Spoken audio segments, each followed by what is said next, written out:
नमस्कार, आज आपण घरगुती पिझ्झा 10 मिनिटात कसा बनवायचा ते पाहणार आहोत। हा बघताय तुम्ही पिझ्झा जसा आपण बाहेर मार्केटमध्ये भेटतो तसा एक्झॅक्ट सिमिलर 10 ते 15 मिनिटात आपण घरी बनवलेला आहे।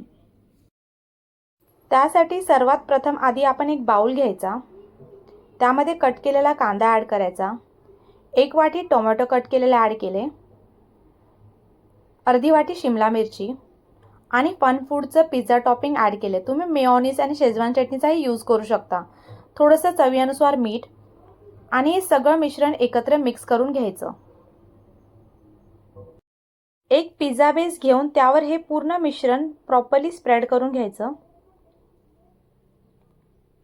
हे मिश्रण स्प्रेड करून झाल्यानंतर मोझरेला चीज घेतलेली आहे आणि ती सर्वत्र स्प्रेड केलेली आहे। मोझरेला चीज स्प्रेड करून झाल्यानंतर ऑरिगॅनो आणि चिली फ्लेक्स स्प्रेड करून घ्यायचं। बेक करण्यासाठी मी ओव्हनचा यूज करत आहे, पण तुम्ही तव्यावरही 5 ते 7 मिनिटं बेक करू शकता। 180 डिग्री मोडवर मी 4 मिनिटं पिझ्झा बेक केलेला, तर हा आपला पिझ्झा रेडी झालेला आहे।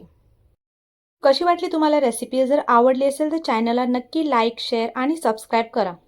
थँक्यू।